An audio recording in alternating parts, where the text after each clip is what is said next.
सिजली के एक छोटे से टाउन से होती है और वक्त होता है 10 जून सन 1940 का। ये वर्ल्ड वार 2 का वक्त है। चारों तरफ अफरा तफरी का माहौल होता है और तभी हम कुछ गवर्नमेंट ऑफिसर्स को देखते हैं जो अनाउंसमेंट करते हैं कि यहाँ शाम को 5 बजे सब अपने रेडियोस को सुनेंगे क्योंकि गवर्नमेंट आज शाम को 5 बजे रेडियो पर फ्रांस और यूके के खिलाफ जंग का ऐलान करेगी। इसी शहर में एक बच्चा होता है जिसका नाम रिनाटो है। रिनाटो अपने दोस्तों को अपनी साइकिल दिखाता है और तभी उसके दोस्त रिनाटो को कहते हैं कि सब के सब बैठ जाओ, मिलीना आने वाली है।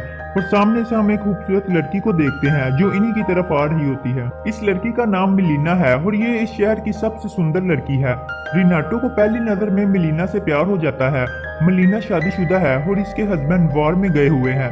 मिलीना के फादर एक टीचर हैं और रिनाटो और उसके दोस्त इन्हीं की क्लास में पढ़ते हैं। रिनाटो अब हमेशा मिलीना के बारे में सोचता रहता है और एक दिन वो स्कूल नहीं जाता और मिलीना के घर के आगे खड़ा हो जाता है।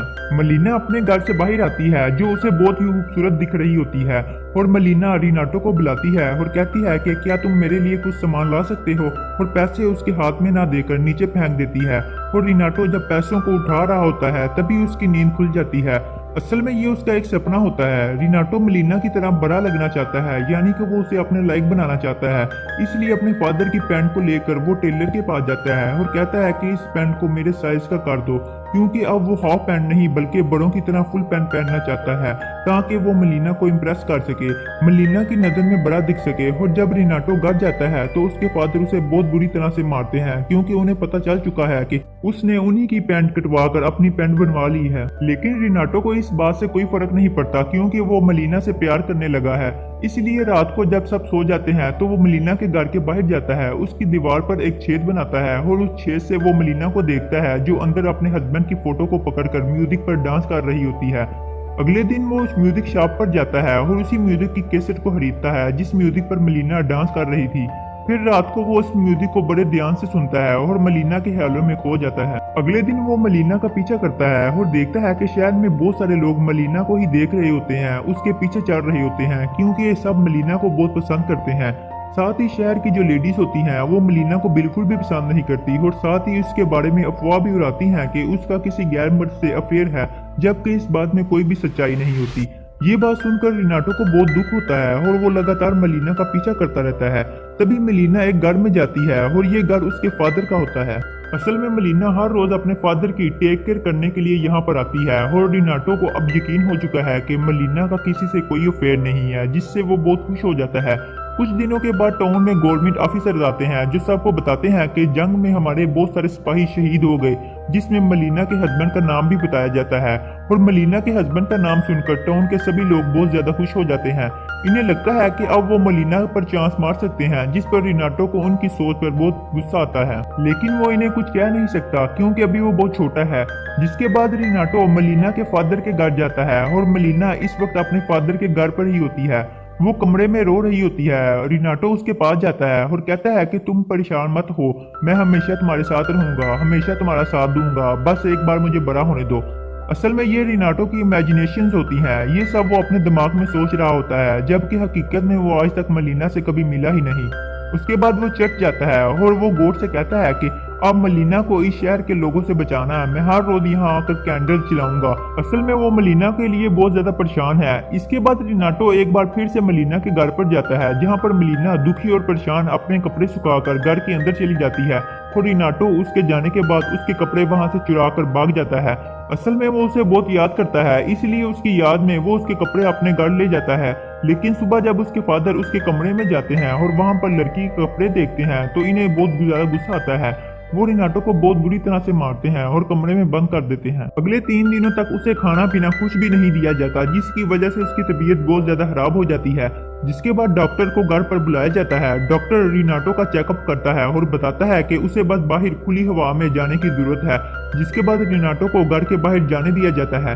अब कुछ दिनों के बाद जब रिनाटो स्कूल में होता है तो वहां पर मलीना के फादर के पास एक लेटर आता है, जिस लेटर में लिखा होता है कि आपकी बेटी मलीना के बहुत सारे लोगों के साथ अफेयर्स हैं, वो एक कैरेक्टरलेस इंसान है। जिसको सुनकर मलीना के फादर को बहुत गुस्सा आ जाता है और वो बदनामी से बचने के लिए मलीना से अपने सारे रिश्ते तोड़ देते हैं। उसी रात को रिनाटो एक बार फिर से मलीना के घर पर जाता है और वो छुपके से देखता है जहाँ पर मलीना के साथ शहर के लेफ्टिनेंट होते हैं। असल में मलीना और उनका अब अफेयर हो चुका है, दोनों एक दूसरे के साथ वक्त बिताते हैं।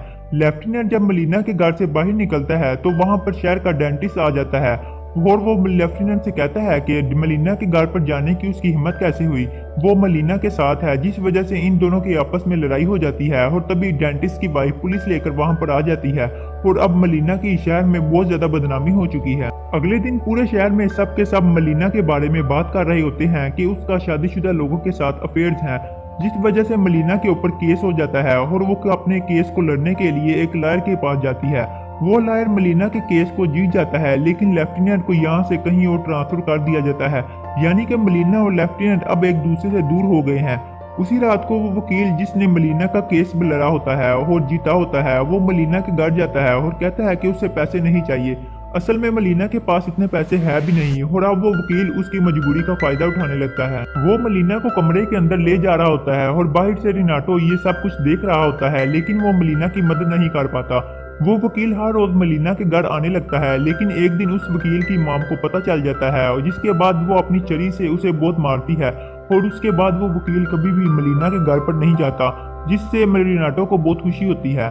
कुछ दिनों के बाद उनके शहर में बहुत सारे बॉम्ब गिरते हैं क्योंकि हिटलर की यानी कि जर्मन की फोर्स ने इनके शहर पर अटैक कर दिया होता है और इसी अटैक में मलीना के फादर की मौत हो जाती है। मलीना अब इस दुनिया में पूरी तरह से अकेली हो चुकी है। उसके हस्बैंड मारे गए हैं जिनसे वो बहुत ज्यादा प्यार करती है। साथ ही उसके फादर अब इस दुनिया में नहीं रहे, ना ही उसके पास पैसे हैं और ना ही कोई उसे शहर में किसी तरह का काम देता है। फिर रात को मलीना अपने बाल काट देती है और साथ ही वो अपने बालों को कलर भी कर देती है, जिसका मतलब यह है कि अब वो अपने जिस्म को बेचकर पैसे कमाएगी, क्योंकि इसके अलावा अब उसके पास कोई और रास्ता नहीं। अब अगले दिन मलीना अपने नए रूप में एक कैफे के बाहर जाकर बैठ जाती है और आसपास जितने भी लोग होते हैं वो सब के सब मलीना को देखकर खुश हो जाते हैं, क्योंकि इन्हें समझ में आ चुका है कि मलीना अब क्या काम कर रही है और वो सब यही चाहते थे, क्योंकि अब वो पैसों से मलीना का फायदा उठा सकते हैं। मलीना के इस नए रूप से पूरे शहर में एक ही इंसान होता है जो दुखी होता है और वो होता है रिनाटो। कुछ दिनों के बाद जर्मन की फौज पूरी तरह से इस शहर पर अपना कब्जा कर लेती है और एक दिन मलीना अपने दोस्त के साथ जर्मन ऑफिसर्स के साथ यहाँ से चली जाती है, जिसे देखकर रिनाटो को बहुत दुख होता है और वो वहीं पर बेहोश हो जाता है। रिनाटो की मदर को लगता है कि उसके ऊपर भूत प्रेत का साया है, इसीलिए वो रिनाटो को चर्च में प्रीस्ट के पास ले जाती है जो उसके ऊपर एग्जोर्सिज्म करता है, लेकिन रिनाटो के फादर को समझ में आ चुका है कि रिनाटो को क्या हुआ है। इसीलिए अगले दिन रिनाटो के फादर उसे एक जगह ले जाते हैं जहाँ पर एक खूबसूरत लड़की होती है जिसे रिनाटो मलीना के रूप में विजुअलाइज करता है, जिसके बाद वो पूरी तरह से ठीक हो जाता है। कुछ दिनों के बाद अब यहाँ पर अमेरिकन फोर्स आ चुकी है और जर्मन फोर्स यहाँ से निकल जाती है, यानी कि अब वार पूरी तरह से खत्म हो गई है। वार खत्म होने के बाद शहर की जितनी भी औरतें होती हैं वो सब की सब मलीना से नफरत करती हैं और वो होटल के अंदर जाकर मलीना को बाहर लेकर आती हैं। उसके बाल काट दिए जाते हैं, साथ ही उसके मुंह को काला काट दिया जाता है, उसे बहुत बुरी तरह से मारा जाता है और ये सब कुछ रिनाटो देख रहा होता है, लेकिन वो मलीना की मदद नहीं कर पाता, जिसके बाद मलीना को ये शहर छोड़कर जाना पड़ता है। रिनाटो उसे देखता रहता है, उसे जाते हुए देखकर उसे बहुत दुख होता है, लेकिन वो उसे रोक नहीं सकता। कुछ महीनों के बाद हम देखते हैं कि मलीना के हस्बैंड, जिनके बारे में अनाउंस किया गया था कि वो वार में मारे जा चुके हैं, वो अब भी जिंदा होते हैं। असल में वो एक वार प्रिजनर थे। इन्होंने वार में अपना एक हाथ खो दिया है और वो इस शहर में वापस अपनी वाइफ मलीना को ढूंढने के लिए आए हैं, लेकिन इन्हें मलीना कहीं नहीं मिलती।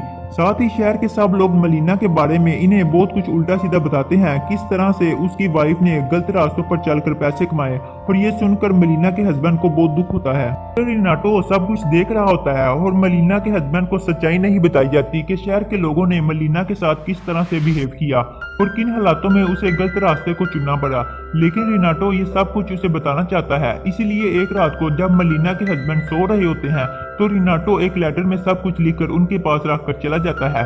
फिर जब मलीना के हस्बैंड उस लेटर को पढ़ते हैं तो उसमें रिनाटो ने लिखा होता है कि मलीना तुमसे बहुत प्यार करती है, वो हमेशा से तुम्हारे लिए ईमानदार थी, लेकिन तुम्हारी मौत की जब खबर आई तो उसके बाद शहर के लोगों ने मलीना पर बहुत अत्याचार किए और मजबूरी में उसे गलत रास्ते को अपनाना पड़ा और अब वो हमेशा के लिए शहर को छोड़कर मैसीना शहर चली गई है। ये सारी सच्चाई जानने के बाद मलीना का हस्बैंड भी मैसीना शहर के लिए निकल पड़ता है और ठीक 1 साल बाद हम देखते हैं कि मलीना का हस्बैंड मलीना को लेकर वापस इसी शहर में आ चुका है और मलीना को उसके हस्बैंड के साथ देखकर पूरा का पूरा शहर हैरान होता है। रिनाटो भी इस भीड़ में होता है जो मलीना को देख रहा होता है। उसे देखकर उसे बहुत खुशी होती है, लेकिन अब रिनाटो भी अपनी उम्र की लड़की के साथ होता है जिसे वो डेट कर रहा है। अगले सीन में हम देखते हैं कि मलीना शहर में शॉपिंग करने के लिए आती है, लेकिन अब सब के सब उसे इज्जत बड़ी नजरों से देख रहे होते हैं क्योंकि अब वो अपने हस्बैंड के साथ है। इसीलिए शहर की वो सभी औरतें जिन्होंने पहले मलीना को मारा था, जिन्हें लगता था कि मलीना उनके हस्बैंड के लिए खतरा है, अब उसे इज्जत बड़ी नजरों से देख रही होती हैं, गुड मॉर्निंग विश कर रही होती हैं। जबकि मलीना ने अपनी जिंदगी में बहुत कुछ सहा है, लेकिन आज भी वो पहले की तरह बहुत खूबसूरत होती है। फिर मलीना जब शॉपिंग करके घर की तरफ जा रही होती है, तभी उसका बैग गिर जाता है और रिनाटो जो दूर से उसे देख रहा होता है, जल्दी से उसकी मदद करने के लिए उसके पास आता है। वो पहली बार मलीना के इतने करीब आया है, पहली बार उसने मलीना से बात की है। मलीना उसे थैंक्स कहकर जाने लगती है और जब वो थोड़ा सा आगे जाती है तो रिनाटो उसे गुड लक कहता है। मलीना पीछे देखती है और उसे हल्की सी मुस्कुराहट देकर वहां से चली जाती है। कई साल बीत जाते हैं और अब रिनाटो बड़ा हो चुका है और रिनाटो की आवाज में रिनाटो हमें बताता है कि मैंने अपनी जिंदगी में बहुत सारी लड़कियों को डेट किया, मैं कई औरतों से भी मिला, लेकिन मैं आज भी एक ही चेहरे को याद करता हूँ और वो चेहरा है मलीना का। असल में रिनाटो मलीना को कभी भूल नहीं पाया। मलीना की ये कहानी हमें हमारे समाज का एक गंदा और घिनौना चेहरा दिखाती है कि किस तरह से हमारा समाज एक औरत को अपनी हवस का शिकार बनाने के लिए किसी भी हद तक गुजर सकता है। और अगर हमें अपने समाज को, अपनी दुनिया को बेहतर बनाना है, अच्छा बनाना है, तो सबसे पहले हमें इस तरह की औरतों की और लड़कियों की रिस्पेक्ट करनी चाहिए जो अकेली रहती हैं, जो अपनी जिंदगी में लड़ रही हैं। तभी हम एक बेहतर और अच्छे समाज को बना पाएंगे और इसकी शुरुआत हर एक इंसान को अपने आप से करनी होगी। और इसी के साथ ही हमारी मूवी भी यहीं पर खत्म हो जाती है। तो दोस्तों, उम्मीद करता हूँ कि आपको वीडियो पसंद आई होगी। वीडियो अच्छी लगी है तो वीडियो को लाइक कर दें और चैनल को सब्सक्राइब कर दें। तो मिलते हैं आपको जल्दी एक नई वीडियो के साथ।